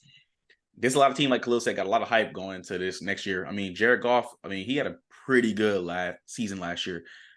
Amon St. Brown, very underrated wide receiver. They lost DeAndre Swift, but they drafted Jahmyr Gibbs in the first round. That was a reach, but the offensive line is probably one of the best in the NFL. I'll say in the top 5, which I ranked them previously. Their defense needs help though. Their defense gives up a lot of points. They lost one of their best corners, but he wasn't really that good of a corner. But they drafted Brian Branch and they brought in C.J. Gardner-Johnson. The linebackers, AI, D-line, Aiden Hutchinson is a bright spot on that defense line. So it's like, that division. Number 5, I got the AFC West. I mean, I almost put this at number 6 because I feel like Mahomes and Andy Reid, we know they're going to run this division for a while. I'm not going to disrespect the Chargers. I'm not going to disrespect the Chargers, though. I'm not going to talk about Chiefs. Let's just go right to the Chargers. Justin Herbert, head coach. Brandon Staley, he's a defensive head coach. They bought in Kellen Moore, like you said. Kellen Moore loves to throw the ball. So, I mean, let's see if Justin Herbert could throw for over 4,500 yards. I think he could do it with Keenan Allen, Quentin Johnson, and Mike Williams at wide receiver. You got Eckler coming out the backfield. They don't really have too much of a good tight end. The offensive line is solid. They got Rashawn Slater still on the offensive line. Their defense, though, it needs more help besides Derwin James and Joey Bosa. They need a little bit more help. The Raiders, I don't like Josh McDaniels. I cannot stand him as a head coach. He's a better coordinator than head coach. I don't like him. I didn't like him with Derek Carr. I mean, they got Devontae Adams at receiver. Devontae Adams is still. Go ahead, Day. He sucks. Go ahead, Day. He sucks. Jimmy Garoppolo? He be ready. Which quarterback? Because they both suck. I was talking about the coach. Josh McDaniels, he sucks. I'm like, he sucks. About the quarterback. Yeah, I'm being for real. Jimmy, but they got to talk trash. He just be wanting. I don't care because he don't like him. He don't like him. He got something against him. I swear. No, I have nothing against him. I don't have. Daywan does not know what credit where due is. He does not. BS. He doesn't. I just gave Kirk Cousins credit, and he's one of the worst primetime players in the NFL. For the first time ever. That surprised me. I gave Jared Goff credit too. What you talking about? All right. Let's hear. Yeah, but Jimmy Garoppolo, he trash. I don't see nothing. They gotta get the contract situation figured out with Josh Jacobs. I mean, I feel like Devontae Adams. I feel like one more bad year in Las Vegas. I think Tate Adams gonna win out. You lost Darren Waller. The offensive line is still weak. Defense besides Max. What's up? Arguably the best tight end in the draft, though. They did. I can agree with that. They did. To replace Darren Waller. They did. But the O-line is still pretty weak. That defense is not that good. Let's be real. Mad Max is probably one of your bright spots on that defense. Let's move on to the Denver Broncos. They bring in Sean Payton. He's going to change that culture in Denver from the disappointing team that they had last year, especially with Russell Wilson. Russell Wilson was awful last year. And I mean, somebody in this conference call right now, they hate Russell Wilson. I would say they hate him. They say sell the stock of Russell Wilson. I love Russell Wilson. I sold it like 3 years ago. I love Russell Wilson. I think he could be better. I mean, I don't think he'll get back into that top 10 form. Probably top 15 again, but he got to show us. I mean, you lose KJ Hamler, you lose Tim Patrick for injuries, but you still got Jerry Jeudy and Courtland Sutton, and you don't have Marvin Mims play as well. So Marquez Callaway, yeah, he's a pretty good jump ball receiver. He coming over from New Orleans. That defense, I think you got the best cornerback in the game, and Pat Surtain. You still got Justin Simmons at safety. But anywhere else in that defense, I'm not really too sold. I'm not gonna lie. That's the AFC West, man. We're gonna move to number 4. I got the NFC West. Let's start off with the Los Angeles Rams. Now, let's be real. This team was just Super Bowl champions 2 seasons ago, but injuries and players leaving derailed them, and then they had a lot of turmoil. We heard Sean McVay thinking about retiring. I feel like he just wanted to give up on the team because I feel like the Rams sold their soul and their cap for that Super Bowl win. I mean, they got it, but now they're in rebuild mode. Besides Cooper Kupp on offense, who else do you have? Matt Stafford, like he's top 10, but he's barely top 10. Yeah, defense, you lose Jalen Ramsey, you lose Bobby Wagner. What were we talking about here with the Rams? But they're still going to compete. They're still going to be scrappy. Sean McVay going to have them guys ready to play on Sundays, but they're not going to do too much. Then you got the Arizona Cardinals. Kyler Murray's going to be out because he tore his ACL last year, but I don't really think Kyler Murray's that good of a quarterback. He's all right. I mean, I'm not really too impressed with you. Bring in Jonathan Gannon from Philadelphia as your new head coach. Cardinals, they don't really have no receiver. You lose DeAndre Hopkins. I mean, who's your best receiver? Greg Dortch, Rondell Moore. Those are your best receivers. They're both under 6 feet. Hollywood. Wide receiver 3. That's how you know. He's not impressive. Hollywood at best on any other team is a wide receiver 3, in my opinion. He's barely a wide receiver 2. He's only a wide receiver 1 because who else do they have? I'm gonna keep it a stack with you. Their offensive line, trash. Defense, besides Buda Baker, Isaiah Simmons hasn't developed what he was supposed to be. Everybody else in that defense, not impressed. Seattle Seahawks, just like Khalil said, their offense is looking hot with JSN, DK Metcalf, Tyler Lockett. Got Kenneth Walker still in the backfield. The offensive line got a bit better. It's still shaky though. Defense, LOB part 2, but they still got to help the defense line. It needs help still. They brought back in Bobby Wagner, but he also needs another piece at linebacker alongside of him. But that secondary is going to be tight. But it all depends on, can Geno Smith do it again? Can he do it again? We got the best team in the division, in my opinion, who could probably make the Super Bowl, give the Eagles and Cowboys a run for their money, and the Vikings a run for their money in the NFC. Got the San Francisco 49ers. I think Brock Purdy trash. Trey Lance trash. Sam Darnold, they all trash. I think, honestly, bro, any quarterback that play in Shanahan offense, they look good. They all be system quarterbacks. Shanahan he just plays to his quarterback strengths. We've seen it when Shanahan was the offensive coordinator for Atlanta in 2016, when Matt Ryan carried the Falcons to the Super Bowl, and he collapsed. But Shanahan, this is my thing. Shanahan collapses in the big games. Something unfortunate always happens to where Shanahan can't win. We've seen it in Super Bowl. We've seen it in multiple NFC championships. We've seen it in playoff games. But everywhere else on this team is awesome. Like, stout. You got a top 5 running back in Christian McCaffrey. You got a great offensive line. You got one of the best tackle in the game in Trent Williams. The best lineman in the game, period. Okay, best lineman in the game in Trent Williams. I stand corrected according to somebody in here. Yeah, Nick Bosa on the defensive line. Fred Warner, the best inside linebacker. You got DJ Greenlaw as well. Secondary, you had All-Pro and Hufanga at safety. They bring in Jair Brown. The corners, you got Travarius Ward. This team is solid. I'm not gonna lie. San Fran's gonna give a lot of team fits last year, this upcoming year. So I can expect them to make Super Bowl run. I'm an Eagles fan. San Fran, they get their quarterback situation figured out, they can make Super Bowl. That's just facts. But my third division, I'm gonna say the NFC East. Commanders, they're the weakest team in the division, but they won 8 games last year. But we gotta see what Sam Howell could do. They brought in Eric Bieniemy as their offensive coordinator. Took out Ron Rivera. I think Ron Rivera's okay head coach.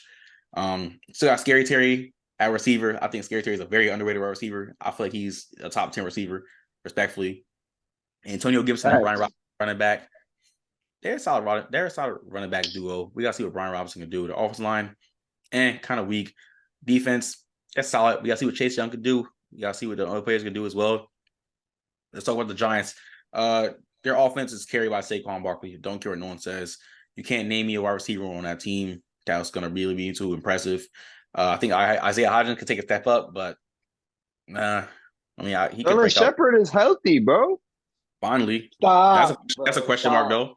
That's a He's question mark, healthy. though. That's a question mark, though. That's a question mark, though. He's their number one, right? He's their number I feel one. like you be trying to get people to buy that stock every offseason. You bring in Darren Waller from Las Vegas. I mean, Darren Waller, besides the injuries and inconsistency, you can argue he's a top 5 tight end.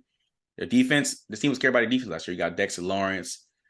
You got Derrick McKinney at safety. Honestly, this defense is kind of a weak fence, but they were pushing drive to the team last year besides Saquon Barkley. They made the playoffs last year. But honestly, you paid Daniel Jones $40 million a year. Let's see if Daniel Jones could go out there and prove it. I'm going to give my opinion on Daniel Jones. Daniel Jones he's trash. He is. I agree with that. He's trash. The only people that are high on this man are Giants fans. No one else in this league think he's near a top 10 quarterback except for Danny Giants. Dimes. Like, they're delusional.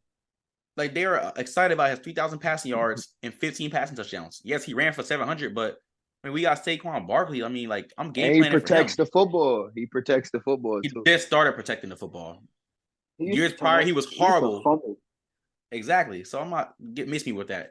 So we already know this division is two top team heavy in the Dallas Cowboys and the Philadelphia Eagles. The Eagles were just in the Super Bowl last year. We don't really got to talk about them too much. We just got to see if Jalen Hurts can do it all over again. This is arguably the best roster in the NFL. But Dallas, I mean, you got Mike McCarthy at head coach. I think he's a horrible head coach. Dak is barely a top 10 quarterback. You bring back Tony Pollard on a franchise tag. Hopefully they can work out a deal. But you got a top 10 receiver in CeeDee Lamb. Michael Gallup, he still could show up here and there. They bring in Brandon Cooks. They lose Dalton Schultz, though. And their offensive line, it used to be the best, but they're falling out of the top 10, in my opinion. But someone in here thought they were top 5, so we're going to take that and run with it. Their defense is solid. All right. You got Trayvon Diggs still at corner. Deron Bland. DeMarcus Lawrence. Gilmore. You also got Michael Parsons, who's arguably a top 3 edge rusher, as we just said. So, I mean, like I said, this team would give the Eagles fits, the 49ers fits, and the Vikings fits, but they just got to put it all together. But moving into number 2, I got the AFC North. Now, Khalil did make a really good point, and I agree with Khalil. They were my number 1, but I changed it. I changed like last minute, like before we started recording this. Why though? I need to know why. Yo. Let's start with the bottom first. Obviously, we got the Steelers. They're the worst in that division, but that's not saying too much because this division is stacked. Mike Tomlin will always have these boys ready to play and ready to win. T.J. Watt, Minka Fitzpatrick, got Highsmith. I mean, they ready. They gonna come in here and play, especially the offense. George Pickens, he want to come up. Kenny Pickett, we're gonna see what he could do. Najee Harris, he got to put it together more for me. They got Deontay Johnson still. They lost Chase Claypool, but I mean they don't really need him. But they still have holes. O-line got better. They got solidly better. They still got Cam Hayward. You ain't mentioning corners either. Joey Porter and Pat P. Bro, Pat P is past his prime, and Joey Porter is a rookie. Whoa, but Pat P's still that guy. Bro, he's still that guy. Past his prime, bro. Yes, he's still that guy in the league. But he's still not like the best, but he's still that guy. He's still top 10 in my eyes. That's why I didn't mention him. Top 10 in my top eyes. 15. Top 15. Nah, I got him. Saying. Oh, no. Top 20. Top 20. I'm sorry. Top 20. Nah, you're tripping. Top 20. I'm not tripping. You're I'm being tripping. That's the reason I didn't mention him. I'm like, I mean, I like Joey Porter. But he got obviously a rookie. He got to show us something. But let's go next. I would say the third best team in the division is the Cleveland Browns. Then this is my sleeper team. We're not gonna talk too much. I'm gonna say Deshaun Watson. He about to show y'all why he about to be a top 10 quarterback. All right, I love Deshaun Watson. Go rub his shoulders, bro. Go rub his shoulders. Watch your mouth. They got the best running back in the league. Kevin Stefanski. He's got a couple more holes to fix on that team. Probably one of the best offensive lines in the NFL. The defense, they still need some pieces fixed on there, but they got Myles Garrett, as we talked about. He's anchoring that defense, but still, they're a sleeper team as well. Let's move over to the Baltimore Ravens. Just like Khalil said, hey, whenever Lamar Jackson's healthy, this team is number 1 in that division. When he gets hurt, that's when the Ravens lose that number 1 spot, and the Joe Burrow and the Bengals go get it. But hey, they finally give Lamar some weapons. Now Odell still can play. Let's be real. They're bringing Zay Flowers as well. They still got Rashad Bateman and Devin Duvernay. Mark Andrews is your tight end. J.K. Dobbins, he coming back ready to show y'all something. Let's see. The offensive line is still pretty good with Ronnie Stanley and other guys on that O-line. I think they're still a top 5. I think I ranked them as my 4th best O-line in the previous episode. That defense is always going to be top 10. Harbaugh had them boys ready to play. We don't got to talk about that. And then the best team in that division is the Bengals. We ain't got to talk about them too much. I mean, this team was just in the AFC Championship the last 2 years. Joe Burrow is the second best quarterback. What? And the Super Bowl. I had a brain fart. I apologize. And they were, if it wasn't for that lousy holding call on the linebacker Logan Wilson in the Super Bowl, they would have won that Super Bowl. Also, if Joe Burrow had more time to throw the football to Jamar Chase, he beat Jalen Ramsey down the field. The Bengals are winning that game. So, like, we can't take nothing away from the Bengals, man. Like, Zach Taylor got the boys right. Joe Burrow got the boys right. You got the best receiver trio in the NFL. You got Joe Mixon at running back. They still got some holes on defense. They lost Jesse Bates. That's gonna be tough. They still got Jermaine Pratt at linebacker. They still got Logan Wilson at linebacker. They got DJ Reader at defensive tackle. They got Trey Hendrickson and Sam Hubbard on them that D line as well. So we're gonna see. But my number 1 division in this NFL, I would say, is the AFC East. Again, it was a toss up between AFC East and AFC North. Like, for instance, the Patriots. They're just like the Steelers. They're fourth in that division, but they can always come out and play on Sundays. I mean, that team has a lot of dynasty and pedigree to it. So we just not going to disregard them when it comes to Bill Belichick and the Patriots. I mean, they're still rebuilding. They got Mac Jones. They brought back Bill O'Brien to help Mac Jones. They brought Juju in, but I think Juju sucks. They don't really have Ramondre Stevens is their RB1, but he rushed for 1,000 yards, but they need more depth at running back, in my opinion. Offensive line is defense, they always gonna come out and play. This is a top team. This is a top 10 defense last year. Now, these other three teams, this is really gonna come down to them. Let's talk about the Jets first. Get your offensive rookie of the year and Garrett Wilson. They're bringing Lazard. They're bringing Randall Cobb. They lost Elijah Moore though, but you already got Garrett Wilson at wide receiver 1. Brees Hall come back from his ACL injury. You bring in Aaron Rodgers. He's gonna light it up. This is the 2020-2021 MVP. The offensive line is solid. Then their defense, Sauce Gardner was a defensive rookie of the year last year. Still got Jermaine Johnson. Still got Quentin Williams. Like, you still got DJ Reed at the other corner spot. Like, this team is solid. But let's talk about somebody else, man. The Miami Dolphins. This offense is a track team, just like Khalil said. But it all depends on Tua Tagovailoa. Mike Medeo, great offensive head coach. He getting the boys right. The defense, they brought in Jalen Ramsey. They brought in Bradley Chubb last year. They got a really solid defense, so let's not forget about that. But obviously, the best team in this division is the Buffalo Bills, but it's not by that much. I feel like the Bills are one of the most overrated teams in the NFL. I think Josh Allen, he's a top 3 quarterback, but he's also overrated in his own regard. I mean, let's be real. 2 years ago, he was 13 seconds away from probably going to the Super Bowl. He couldn't control that. But any other aspect in his game or in games he's played, he can definitely control it. I think he's overrated. He can't get over that hump. But you still got Diggs at receiver. They got some solid running backs. We got a running back by committee. Offensive line is solid. Defense is outstanding. But that's the reason why I got them out of that number 1 division NFL, because they're so good. Like, 3 of those teams can make the playoffs. So can the NFC. So can the AFC North as well. I just got the AFC East as a slight edge. Well, those are our divisions and how we rank them from worst to best. Let us know in the comment section what y'all think about that. Let us know how y'all rank the divisions. Let us know who had the best list. Me and Dino actually had the same list, surprisingly. But let us know what y'all think about that. Moving to the next topic, we're going to talk about the best players in each Power 5 conference. Now, again, the Power 5 conferences in the NCAA are the Pac-12, the Big Ten, the ACC, the SEC, and the Big 12. So we're going to give off who our best players are. I'm going to let Dino kick this one off. Yeah, so I'm going to start it off with the Big 12. As y'all know, this is pre-2024, pre-conference switches and all this other stuff. This is as conference is standing in now going into 2023. In the Big 12, I have the sophomore Quinn Ewers as the best player in that conference. We know Quinn has the best team in that conference, in my eyes. Arguably a top 5 offense in college football in general with the weapons he has. He has Biletnikoff watch players on his team. He has the whole package on top of just being that guy.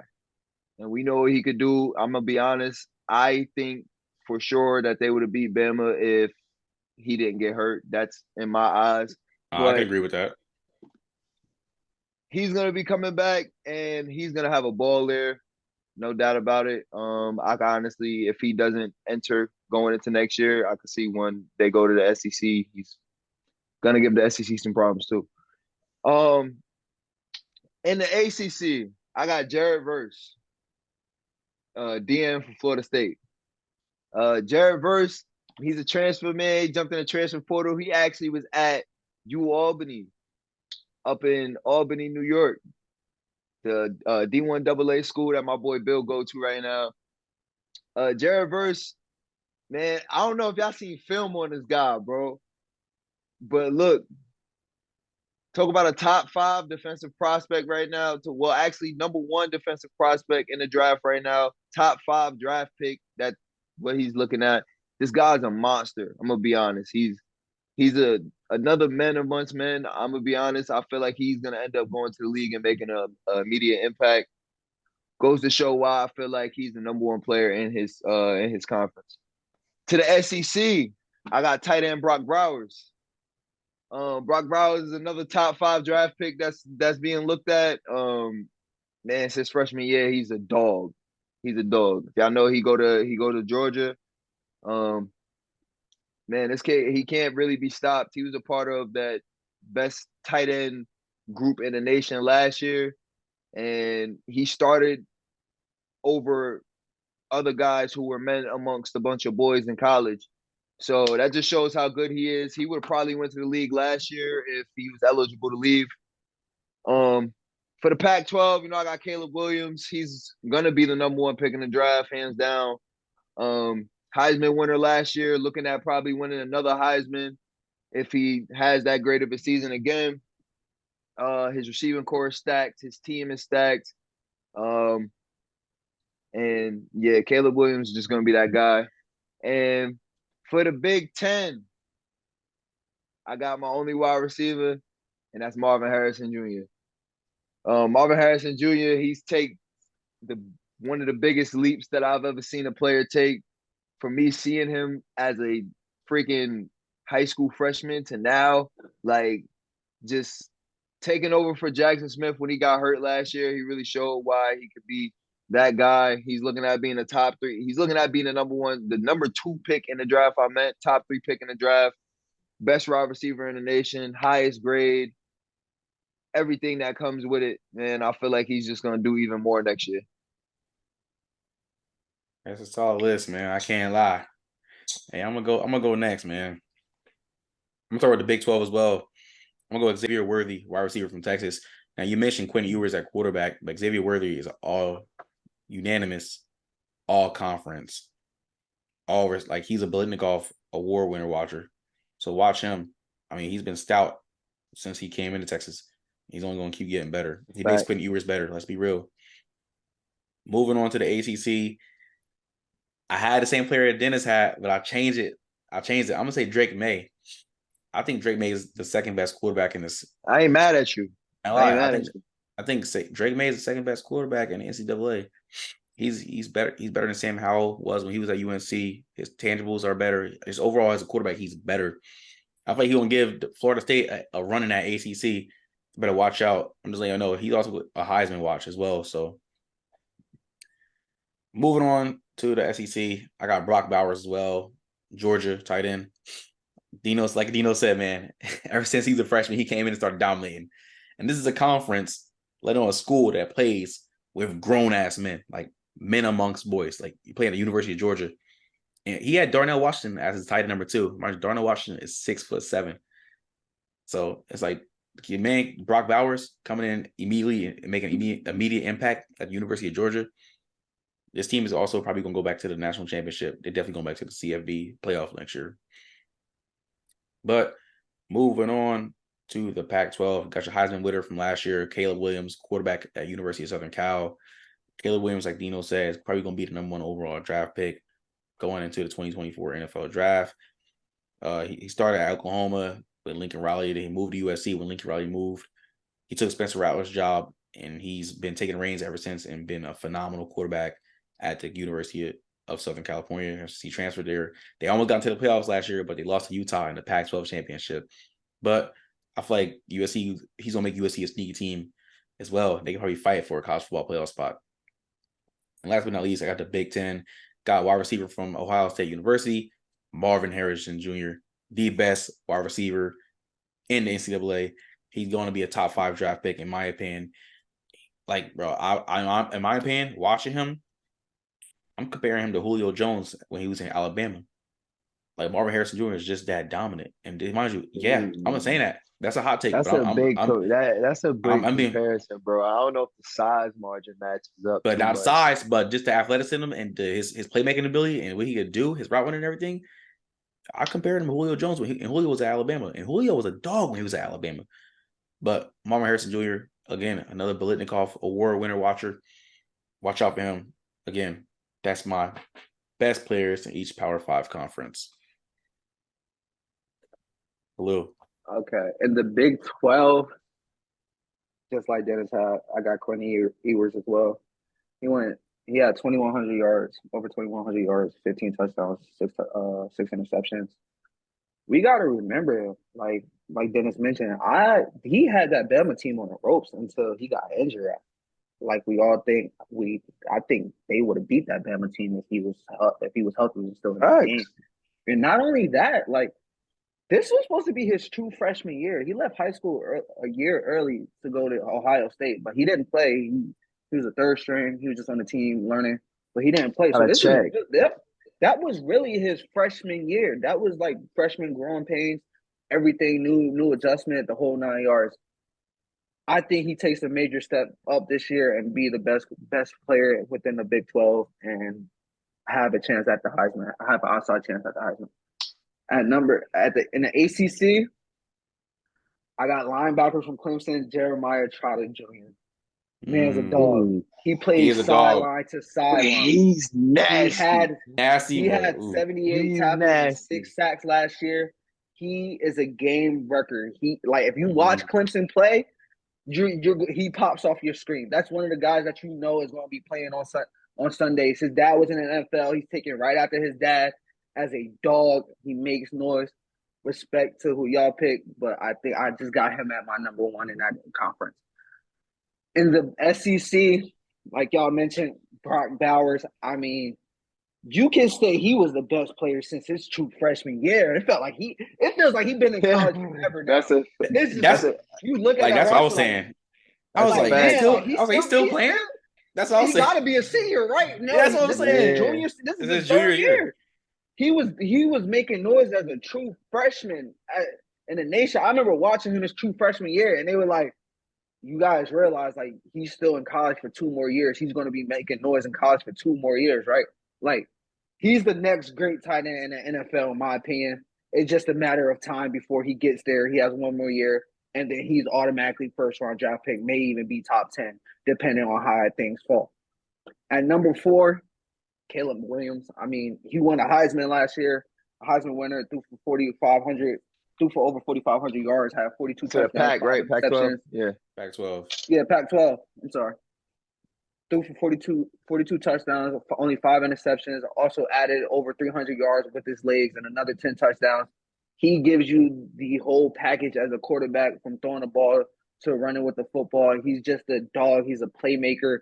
We've seen it from his true freshman year as well, when he stepped in for Spencer Rattler. When he went out there and did, he's just one of those guys who balls. Like he plays backyard football in college almost. Like he's just out there having fun. He can throw the football, he can run it, he can do it all. And then for the Big Ten, I got Marvin Harrison Jr. as well. He's probably a top 5 pick going into the draft next year. He's a complete package as a receiver. He's another one of those. He's another one of those offsprings from a dad who played in the NFL. So you see it firsthand. You see the development, and he may be reunited with his high school quarterback. And we see sometimes, that connection still be there. It's something about that connection. We've seen it with Joe Burrow going into the NFL with Jamar Chase. You see something like that from high school to college. If Kyle McCord wins that starting job, and it is if he can be that guy as a 5-star recruit. So that's my best player in every conference. Facts. Hey, I like that list, bro. Hey, let us know in the comment section what y'all think about our best player in each Power 5 conference. Let us know what y'all think about that. Let us know who we all pretty much similarly had a similar list. Some of our players were off, but hey, that Jeremiah Trotter pick, the ACC is the biggest question. Yeah, the ACC is a big question because it's some tough players in the ACC. I mean, it's great players in every conference, but we all had different picks for the ACC. I had Drake May, he had Jeremiah Trotter Jr., and Dennis had Jared Verse. And again, that was gonna be my. I don't know. I had a brain fart, but that was gonna be my pick. But then I changed it to Drake May. But let us know. Those are our best players in each Power 5 conference. All right, moving on to the last topic of the night. We're gonna talk about Alabama and Ohio State University's quarterbacks situation going into the season opener coming up soon. Let's talk about Alabama first. All right, so you got Jalen Milroe, Tyler Simpson, and Tyler Buckner. What do you think about this quarterback competition, and who do you think Nick Saban is going to make your starter for week 1? Dino, you got to go first, bro. I mean, it's not really a biased answer, but if I'm Saban, I'm going with the only person out of this battle that has college game experience, and that's Tyler Buckner. The rest of these guys don't have no college game experience. Ty Simpson's a redshirt freshman. Jalen Milroe is a redshirt sophomore, but he backed up Bryce Young last year. And Bryce Young, Bryce Young wasn't out the game for too much. So, like, I'm going with the person who has the most college experience. And I'm sorry, but this is going to be a battle that goes past week 1, if you ask me. There's no real talent gap between any three of these. I don't really feel like anybody has standed out too much other than what people are saying, that Ty Simpson is actually looking really good. But other than that, there's nobody that's really standing out too much. Tyler Buckner, the only reason I feel like he has a disadvantage from the other two is that he hasn't been there. He just transferred in from Notre Dame. But, I mean, he was one of the top quarterbacks. He was ranked higher than both of these other quarterbacks coming out of high school. You know what I mean? So I feel like Tyler Buckner should be that guy to take the first snap in week 1. Just solely off of experience and solely off of somebody that's been there and played at that level before. What you think, Khalil? I went back and forth on it, and then I had to take a deeper dive into, what these guys have done. Like you mentioned, Tyler Buckner has played in college football games and all that other stuff, but he only had 3 starts. It's not like he has a bunch more experience. He has 3 starts to Jalen Milroe's 1 start, 6 touchdowns, 8 interceptions, only throwing for 949 yards in 3 games. So that his touchdown to interception ratio is horrible, first of all. Yeah. And then you got Jalen Milroe. He only had 1 start, but in his career, he got 338 yards, 6 touchdowns, 3 interceptions. I'm be honest, Ty Thompson, he really does not have any experience. He played garbage time, didn't really throw the ball. But I think it's Jalen Milroe's job to lose. I think Jalen Milroe comes out week 1 and be a starter. One, he's been in that system for 3 years now. He knows that system. He's efficient. I think he's kind of what Saban likes now. Bryce Young, he can move. Jalen Hurts can move. You had a Tua could move a little bit, but Tua was a little bit. He thought he was more athletic than what he could have been, and then you had the traditional quarterback in Mac Jones.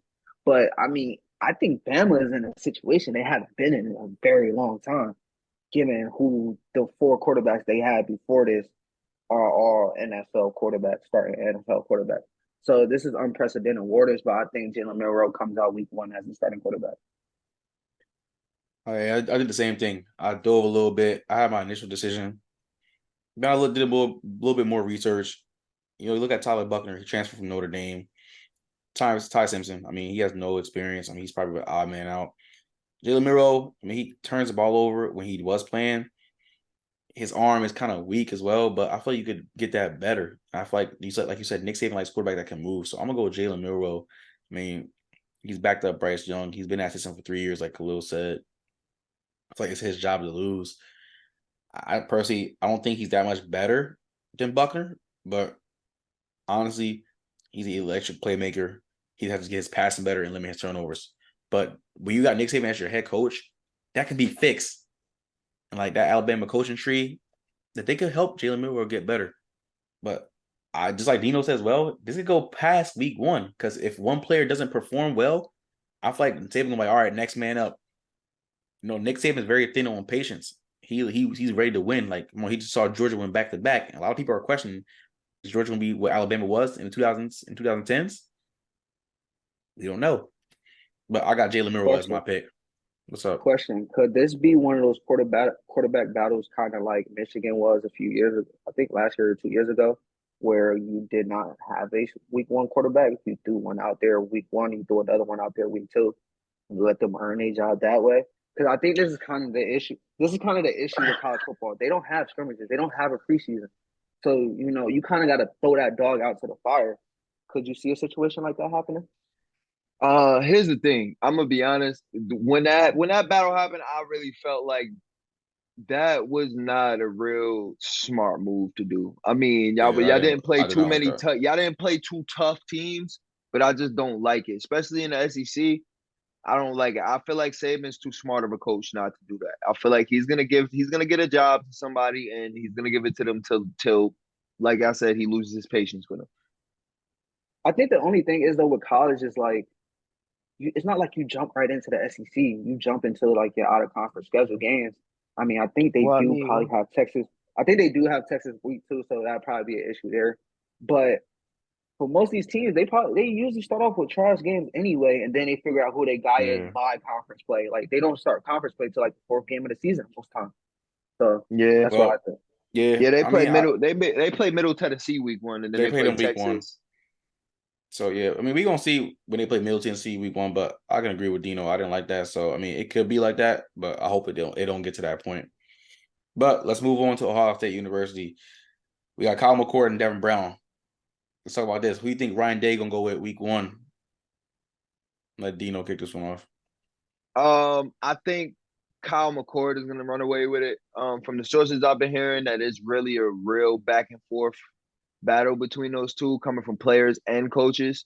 So I'm not taking nothing away from Devin Brown. I just feel like the one thing that's gonna be a big spark and the biggest difference between those two is just that chemistry with your best receiver in the nation, and that's Marvin Harrison. I mean, the chemistry with Kyle McCord is obviously going to be a lot better than the chemistry with Devin Brown, because Kyle McCord and Marvin Harrison been a duo for 3 years in high school before they even got to Ohio State. So I feel like that's going to be the biggest breaker in that ice when it comes to those two quarterbacks. I feel like they're both really good. I feel like they're both respectfully rated right now because they haven't neither one of them did anything, and neither one of them really have no overhype to them. So with the ratings that they got, Kyle McCord beating around like the 15th ranked quarterback in the nation or something like that. I feel like he has the capabilities with that wide receiver room to make a big jump in them rankings, and just be that guy. All right, cool. You go ahead, bro. I think with the Ohio State situation, I think you're reading too much into the tea leaves. One, don't believe everything you read in the media. That's what they going to feed the media. They're not going to give you no random answers. If they say it's a quarterback competition, they're not really going to be like, oh, this person is ahead or that person ahead. It's just it's a good battle. They're both playing good. They both see some things I like. That's what they feed to the media as keep everything internal. That's what a lot of teams preach. Keep everything internal. We don't let a lot of stuff get out. But if we have seen one thing for Ohio State is that when it comes to quarterback battles and these close battles, usually the guy they give it to is the guy who's been there the longest, and that's Kyle McCord. And I think Kyle McCord, with the most experience as well, he's been in the system the longest. He's going to get the nod week 1. We've seen these a few other instances where it's like, okay, there's quarterback battles. Then it always happens that the more veteran, seasoned guy comes out with the battle, and I think that's going to be the same thing with this Ohio State situation, in my opinion. Yeah, I agree. I know, I 100% agree. I think, like we all said, I think Kyle McCord, he's been in the system longer. I think Kyle McCord gets a starting nod week 1 by Ryan Day. Been in the system longer. I feel like I wouldn't say it's a tremendous gap between him and Devin Brown, but McCord is just the better quarterback. I mean, I agree with Khalil as well. The media, that's what they want you to see. That's what they want you to hear. I mean, I heard it has been a back and forth competition as well. That's what I read as well, Dennis. But I just think it's Kyle McCord to win. I don't see him losing. I feel like he could take this team far. I mean, again, you got Emeka Buka, you got Marvin Harrison, Travion Henderson. I mean, this team is loaded. So like, I feel like, hey, hopefully he can get him into the college football playoff spot. But someone here doesn't think so. Someone here thinks that Michigan is going to win that conference. But hey, we're gonna get to our season rankings, our conference winners in another episode later down the line. But we're gonna wrap this episode up. That is it for episode 4. Thank y'all for tuning in or watching. We appreciate our love and support we've been getting, man. And make sure y'all sharing this video. Like, comment, share, subscribe, man. Our views been down, but we understand. We just getting started, and we appreciate the minimal support we've been getting.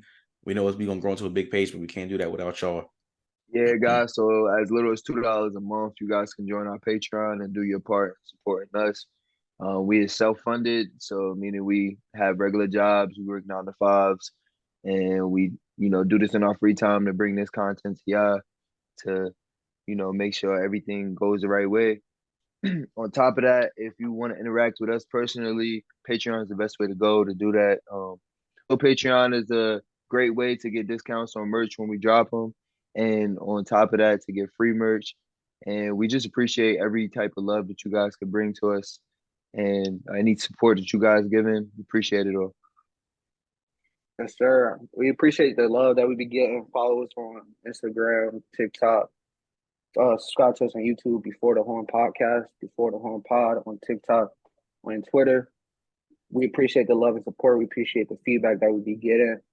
We couldn't do this without you guys. So keep showing love. We appreciate y'all.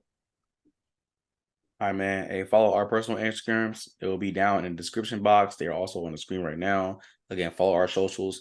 Like, comment, share, subscribe to this video. Keep hitting that like button. Keep getting us out there, man. We can't do this without y'all. We appreciate the support. I said, we want to come up, man. We want y'all to be a part of this process, but it starts with y'all, man. We doing our part. Just have y'all do y'all part. Thank y'all for tuning in for Before the Horn Podcast, episode 4. Have a great night on whatever platform you watch or listen on. Take care. Thanks.